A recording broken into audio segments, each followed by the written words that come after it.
आगामी कार्यक्रम प्रायोजित किया है जॉयस मायर मिनिस्ट्रीज के मित्रों और सहयोगियों ने। मेरे पिता मर गए थे और मेरा इकलौता भाई भी मर चुका था। अब मेरी माँ भी गुजर गई थी और ये ऐसा था जो मैं कभी समझ ही नहीं पा रही थी कि आखिर हो क्या रहा है।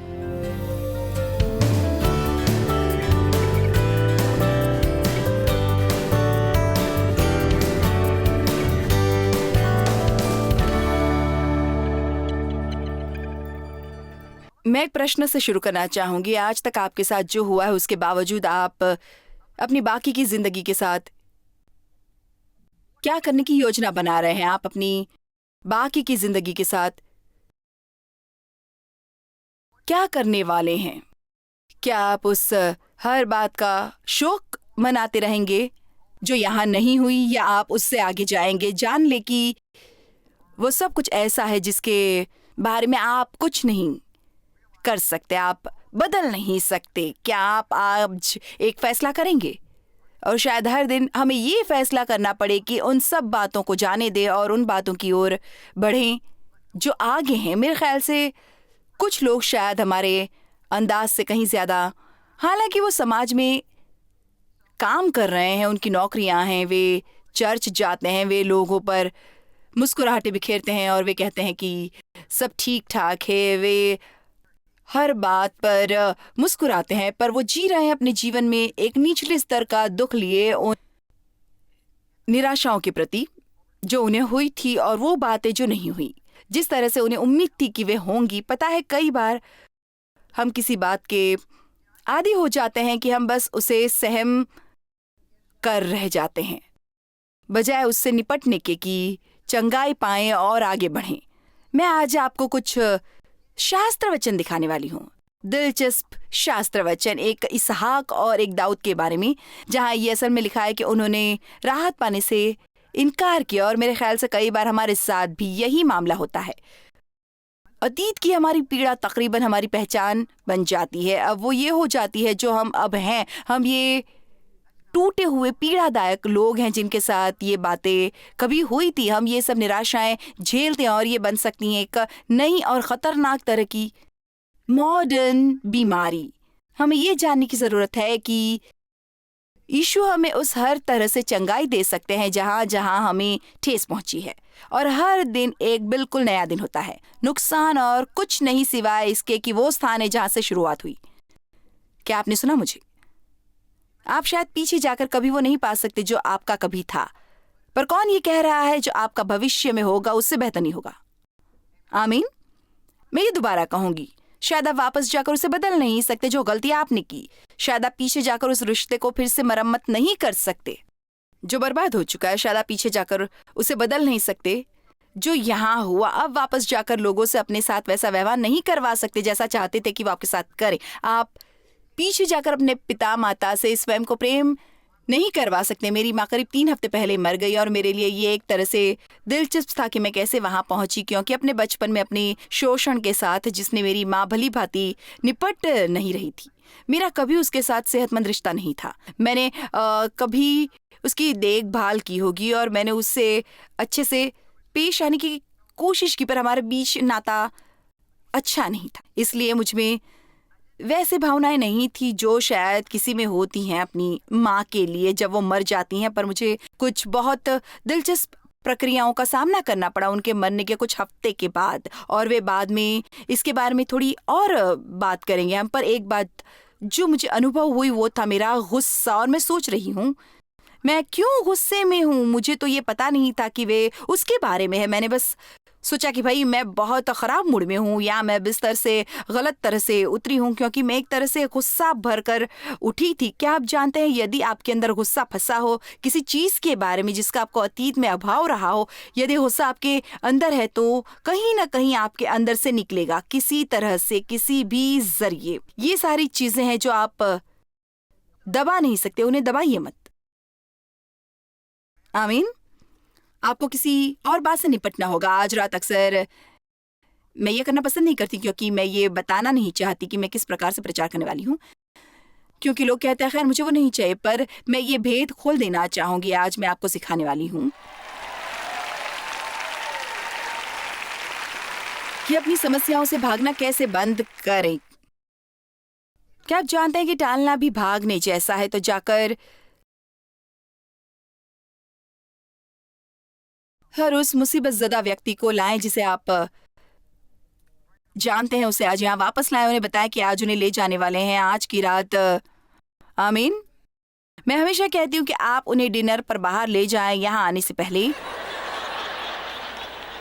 मसीह कहीं भी जाएंगे यदि आप उन्हें खिलाएं एक अच्छा भोजन। ये दिलचस्प था क्योंकि एक कारण ये था कि मुझे प्रतिक्रिया मिलती थी। जब मेरी माँ गुजरी तो मैं काफी गुस्से में थी। मैं इस पारिवारिक रिश्ते से कुछ नहीं पाऊंगी जो किसी भी सामान्य व्यक्ति को मिलता। तो एक शोक था जो मुझे महसूस हुआ, पर मुझे परमेश्वर के साथ काफी अनुभव था कि इस शोक की आत्मा को अपने पर हावी ना होने दूं या किसी बात के बारे में कड़वाहट पालूं जिससे मैं जीवन में वंचित रही। क्योंकि हालांकि तब अतीत में मैंने खोया था, और हालांकि आपने शायद अतीत में बहुत कुछ खोया हो। किसी ने आपसे दुर्व्यवहार किया हो, किसी ने आपको ठेस पहुंचाई हो, किसी ने आपको वो ना दिया हो जो आपको मिलना चाहिए था। आपने लंबे अरसे तक बहुत मेहनत की, कुछ समय बाद प्रमोशन के वक्त आपको नजरअंदाज कर दिया गया, या ये बिल्कुल सही नहीं है। खैर, ये स्वाभाविक है कि जब आपसे दुर्व्यवहार हुआ हो तो आप गुस्सा होते हैं, पर आप इसे अपने भविष्य में ले जाने की कोशिश नहीं कर सकते। चाहे मैंने वहां अतीत में कुछ भी खोया हो, मैं एक बहुत शानदार कल पा सकती हूँ अगले दिन। पर ये मुझ पर निर्भर है, और ये आप पर निर्भर है कि किस तरह का रवैया मैं रखने वाली हूँ। शैतान को अपने रवैये को डायरेक्ट करने का कोई भी मौका आपके जीवन में नहीं मिलना चाहिए। आमीन। शत्रु को अपना रवैया निर्मित ना करने दो। सीखो कि अपना रवैया परमेश्वर द्वारा कैसे निर्मित करना है। सभी राहतों का परमेश्वर आज हमारे साथ इस सप्ताहांत है, और हम सीखने वाले हैं कैसे राहत का डिजाइन ट्रांसफ्यूजन पाएं। आप जानते हैं कि यदि आप अनियमित होते हैं, आप अस्पताल जाकर किसी किस्म का ट्रांसफ्यूजन पा सकते हैं। ये मुझे इमरजेंसी रूम में जो होता है देखना अच्छा लगता है। भाई, यदि कोई आता है और वो ठीक नहीं है तो सबसे पहले जो चीज़ वो मंगवाते हैं वो चीज़ है खून, और वो ट्रांसफ्यूजन द्वारा इसे चढ़ाते हैं। खैर, आप जानते हैं आज सुबह हम ट्रांसफ्यूजन पा सकते हैं क्रूज के लहू से। हम आज सुबह पवित्र आत्मा के अस्पताल में चेक इन कर सकते हैं और कहते हैं, मुझे राहत की डिवाइन ट्रांसफ्यूजन चाहिए, मुझे आपकी उपस्थिति ही डिवाइन ट्रांसफ्यूजन चाहिए। और इसमें बस ये लगता है कि आप विश्वास करने के लिए राजी हों कि परमेश्वर यहाँ है, और वे ना केवल आपके साथ हैं, पर वो यहाँ हैं आप में, और वे यहाँ हैं आपकी मदद करने को। और आपके जीवन को अपाहिज बनाने की जरूरत नहीं है, ना ही लंगड़ा और थकाहारा और परास्त और करवाहट से भरा और नाराज। आप अपने बलबूते पर चीजें नहीं बदल सकते, पर आप परमेश्वर की उपस्थिति में आकर अपने लिए नई चीजें उत्पन्न करवा सकते हैं, और वो परमेश्वर जरूर करेंगे। आमीन। इस वीकेंड हमें बस उस भक्ति को आत्मसात कर लेना चाहिए। वो डिवाइन ट्रांसफ्यूजन के लिए एक बढ़िया जगह मसीहों से भरे कमरे में होना एक डिवाइन ट्रांसफ्यूजन की तरह है। मैं आपके बारे में नहीं जानती, पर मुझे यहाँ कहीं बेहतर महसूस होता है बजाय उसके जो मुझे बाहर संसार में महसूस होता है। मुझे बस इस मीटिंग में रहना अच्छा लगता है। मेरा मतलब, मेरा गुडनेस, मैं चर्च जाना कभी मिस नहीं करूंगी। यदि मैं आपकी जगह होती तो बस यहाँ बने रहने का मौका ही मुझे अच्छा लगता। बस ये एक बढ़िया माहौल है। बस अभिषेक आओ, मुझ पर आओ। क्या आप जानते हैं कि हर व्यक्ति जो आपके साथ बैठा है उसके साथ पवित्र आत्मा का अभिषेक है। उन सबके पास अलग अलग वरदान है। बस उसकी कद्र करें जो आज हमारे पास इस कमरे में। जहां भी 2 या 3 इकट्ठे होंगे, मैं वहां होंगी। ये बस नहीं है एक, मुझे पता नहीं वो कौन सा खेल यहाँ खेलते हैं या कुछ भी हो। क्या ये स्पोर्ट्स एरिना है? कुछ जो मैं वैसे नहीं जानती। ये सामान्य एरिना नहीं है। आज ये परमेश्वर का घर है। आमीन। आप अपनी बाकी की जिंदगी के साथ क्या करने वाले हैं? आप जानते हैं कि आगे जाने वाला गियर है जो परमेश्वर के पास है। परमेश्वर के गियर शिफ्ट में कोई रिवर्स गियर नहीं है। परमेश्वर के गियर शिफ्ट में ऐसा नहीं कि रुको और अपनी बाकी की जिंदगी में कुछ ना करो। केवल फॉरवर्ड जाना ही है। चलो देखो लूका अध्याय 9 वचन 52 से शुरुआत करते हैं। उसने दूसरे से कहा, मेरे पीछे हो ले, मेरी पार्टी के पक्ष में हो जाओ और मेरे साथ चलो। उसने कहा, हे प्रभु, मुझे पहले जाने दे कि अपने पिता को गाड़ दूं और अपनी माता की मृत्यु का इंतजार करूं। पर यीशु ने कहा, मरे हुओं को अपने मुर्दे गाड़ने दे। अब जब मैं ये पढ़ रही हूं, मैं अपने मरे हुए प्रियजनों के बारे में नहीं कह रही, तो इससे नाराज ना हो। तो एक पॉइंट जो यीशु यहाँ उठा रहे हैं वो यह है कि हमें सारा समय उन चीज़ों पर गंवाना बंद करना होगा जिनमें असल में हमारे लिए कोई जीवन नहीं बचा, जिसके बारे में हम अब कुछ भी नहीं कर सकते, और हमें जीते रहने की ज़रूरत है। हमें जिंदा रहना है। आमीन। मैंने हाल ही में एक स्टेटमेंट पढ़ी जो मुझे पसंद है, जियो जबकि तुम जिंदा हो और तब तक ना मरो जब तक तुम मर नहीं जाते। जियो जबकि तुम जिंदा हो और तब तक ना मरो जब तक कि तुम मर नहीं जाते। आज ही फैसला करें कि आप अपनी बाकी की जिंदगी का भरपूर आनंद लेने वाले हैं और आप परमेश्वर को स्वयं को इसका प्रतिफल देने देंगे जो हर चीज आपने खोई है, और ये कि आप डबल अच्छाई पाएंगे और अतिरिक्त अभिषिक्त जीवन।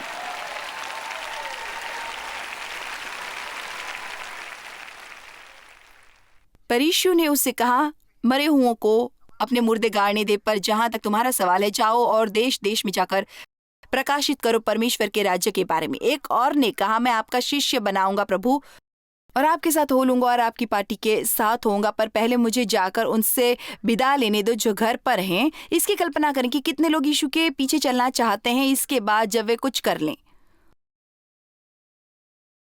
ओके, तो हम बस ये मान लेते हैं कि यहाँ मौजूद हर कोई यीशु मसीह का विश्वासी है, पर आप किसका इंतजार कर रहे हैं पूरी तरह प्रतिबद्ध होने के लिए? शायद आप लोग काफी प्रतिबद्ध हैं क्योंकि आप यहाँ शुक्रवार की रात आए हैं। पर क्या आप जानते हैं, बहुत से लोग हैं जो टीवी पर देख रहे हैं और आप बस कहते हैं, मैं वो सेट ऑन करूंगा और जॉयस को देखूंगा, मेरी मांग पूरी करो। नहीं, आप कब पूरी तरह प्रतिबद्ध होंगे? पता है, मैं बस लंबे अरसे तक मसीही थी, इससे पहले कि मैं एक सीरियस मसीही बनी। इसमें काफी अंतर है। यीशु ने उससे कहा, जो कोई अपना हाथ हल पर रखकर पीछे देखता है, उन बातों को देखना जो पीछे रह गई वो परमेश्वर के राज्य के योग्य नहीं। इसका ये मतलब नहीं कि परमेश्वर आपसे प्रेम नहीं करते, पर वे कह रहे हैं कि परमेश्वर के राज्य में आप उनके लिए बहुत कीमती साबित नहीं होंगे जब तक कि आप उन चीज का शौक मना रहे हैं जिसके बारे में आप कुछ नहीं कर सकते। और जानते हैं, मेरे ख्याल से कई बार मुझे सचमुच इस पर विश्वास है। यहाँ खड़े होकर शौक के ऊपर प्रचार करना ज्यादा मनपसंद संदेश नहीं होता, पर मेरा मानना है कि एक शौक है जो अच्छा होता है। हमें कभी उसकी पीड़ा महसूस करने की ज़रूरत होती है, जो बातें हमारे साथ हुई होती हैं, और फिर हमें उससे परे आगे बढ़ना होता है। पर मैं सचमुच ये विश्वास करती हूँ कि संसार में बहुत से लोग हैं जो भावनात्मक रूप से सही नहीं हैं। इसका ये मतलब नहीं कि आप भावनात्मक रूप से बीमार हैं, पर जानते हैं, हमेशा थके रहना परमेश्वर नहीं चाहते कि आप इस तरह से महसूस करें।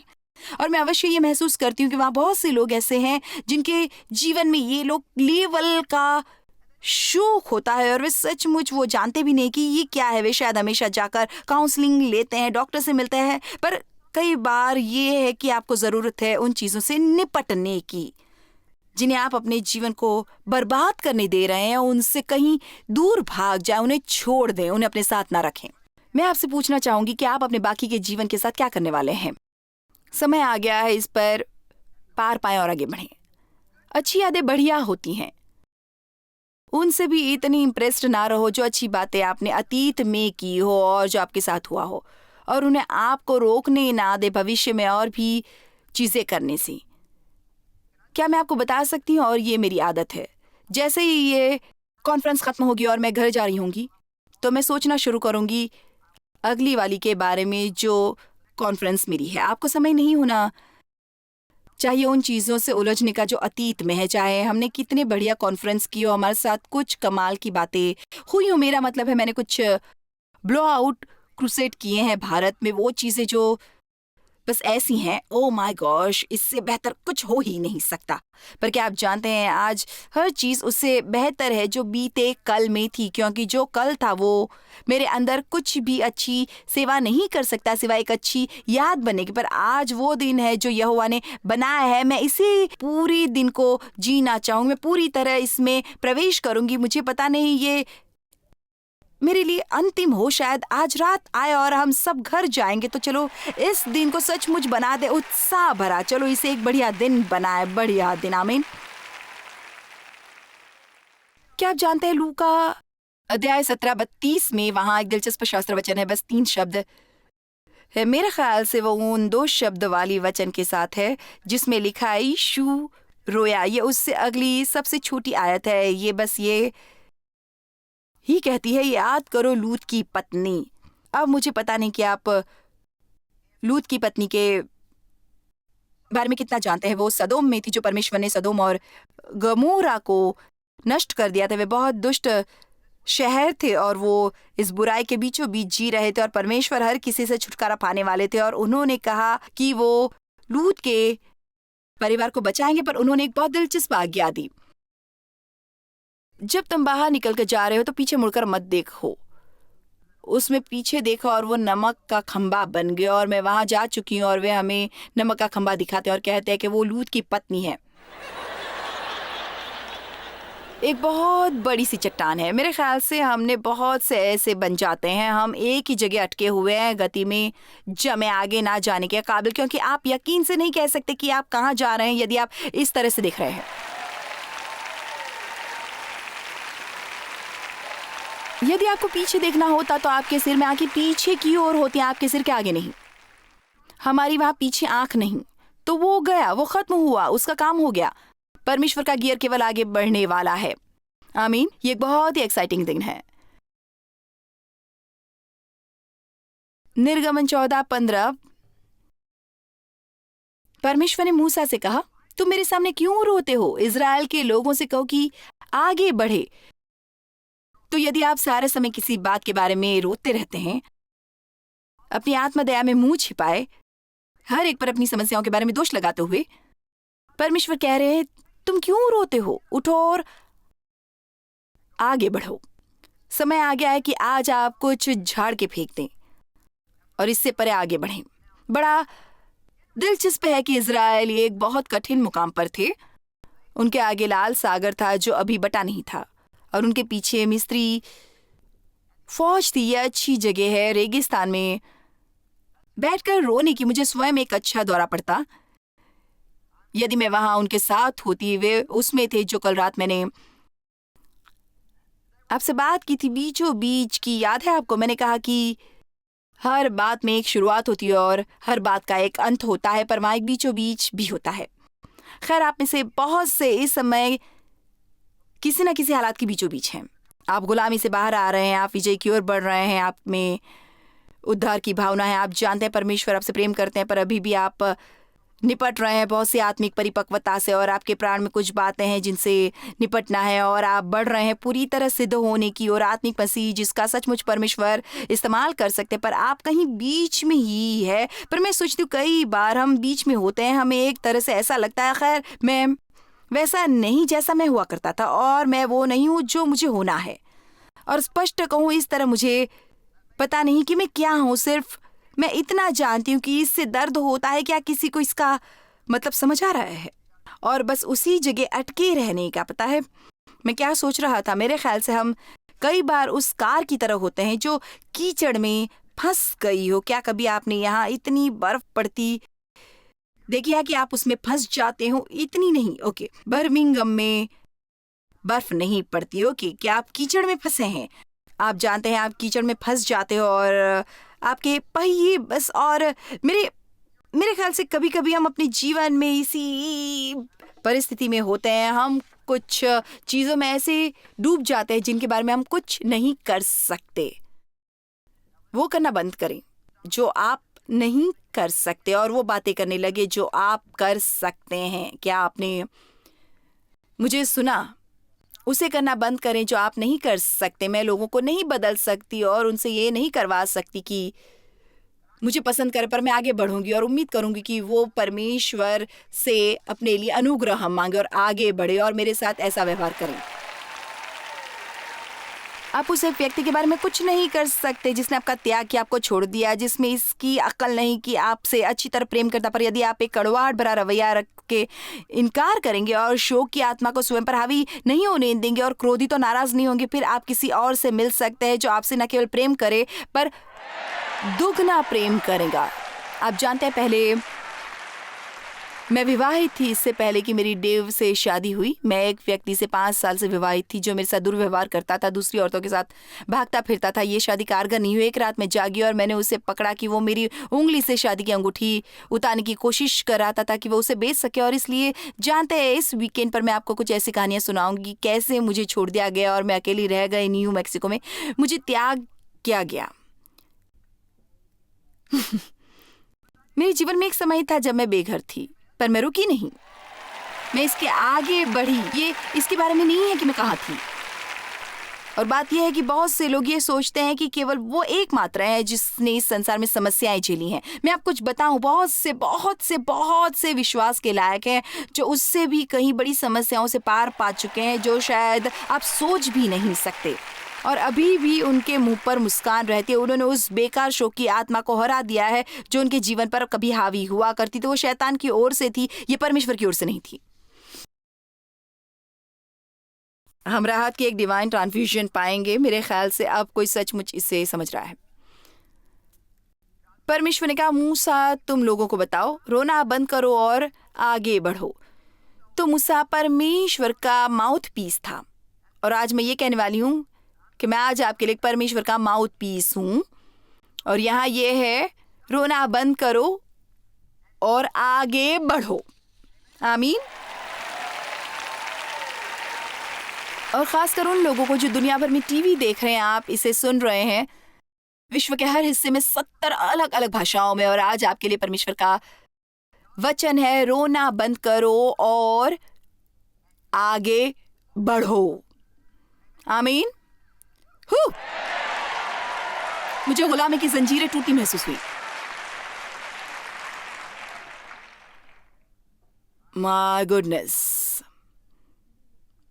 आप कहेंगे, खैर मेरा शोषण हुआ, किसी ने मुझे ठेस पहुंचाई, मैं नकारी गई, मुझे नौकरी से निकाला गया और ये न्याय नहीं था, जीवन न्याय नहीं है। मैंने एक भयंकर गलती की थी, मैं इससे आगे नहीं जा पाती। मैं आज सुबह पतरस के बारे में सोच रही थी। ओ माय गॉश, उस प्रेरित को किस तरह के फैसले करने पड़े मसीह का इनकार करने पर, विजय पाने पर, उस समय जब यीशु को सबसे ज्यादा जरूरत थी। पतरस ने झूठ बोला और कहा, मैं उसे नहीं जानता, मेरा उससे कोई संबंध नहीं। और फिर भी ये बहुत दिलचस्प है, जब यीशु का पुनरुत्थान हुआ और मरियम ने उन्हें कब्र पर देखा, स्वर्गदूत ने कहा, जाओ और मेरे शिष्यों को और पतरस से कहो। उन्होंने बाकी सब 12 में से पतरस का ही जिक्र क्यों किया? उन्होंने ये क्यों नहीं कहा कि जाओ और मेरे शिष्यों और यूहन्ना से कहो, क्योंकि पतरस ही वो था जिसे खतरा था अपनी प्रेरिताई गवा देने का और अपने जीवन पर परमेश्वर के बुलावे को खो देने का, उस शोक की आत्मा में फंसे रहकर जिसे वो कभी पार नहीं पा सकता था। परमेश्वर ये नहीं चाहते कि आप अपना जीवन व्यर्थ गवाए किसी बात के लिए जो कभी आपने की थी। समय आ गया है आगे जाने का। आमीन। हाँ, शायद आपके पास जगह हो शोक मनाने की। आगे बढ़ो और उसे एक सेहतमंद तरीके से करो और इस पर पार पालो और अपना जीवन शोक की इस आत्मा के साथ जाया ना करो। मुश्किल होता है उसे याद करना बंद कर देना जो परमेश्वर भूल चुके होते हैं। शोक मनाना निश्चय एक प्रक्रिया है, खासकर जब हम इसके जरिए काम करने वाले हैं एक सेहतमंद तरीके से। और इसमें शामिल है खुद वो पीड़ा महसूस करने देना जो आप महसूस करते हैं, बजाय इसके कि इसे बचा जाए। पर हम इससे पार पा सकते हैं और आगे जा सकते हैं परमेश्वर के अनुग्रह से पूरे विजय की ओर। इसके लिए पवित्र आत्मा के मार्गदर्शन की जरूरत है। परमेश्वर आपको आशीष दे और आपका दिन बढ़िया हो। जॉयस मायर मिनिस्ट्रीज में आप हमारे लिए बहुत ही कीमती हैं, जितना कि आप जानते हैं। हम आपकी सराहना करते हैं और इस सेविकाई को दुनिया भर में संभव बनाने के लिए हम अपने दोस्तों और सहभागियों को धन्यवाद देते हैं। हम साथ मिलकर भूखों को खाना खिलाते हैं, गरीबों को कपड़े देते हैं और कई देशों में सुसमाचार बांटते हैं। अपना प्रार्थना निवेदन भेजने के लिए कृपया आज ही संपर्क कीजिए। हमारे स्रोतों के बारे में और भी जानिए। जॉयस की सभाओं की सूची देखिए हमारे साथ सहभागी बनने के लिए, क्योंकि हम दुनिया भर में मसीह के प्रेम को बांटते हैं।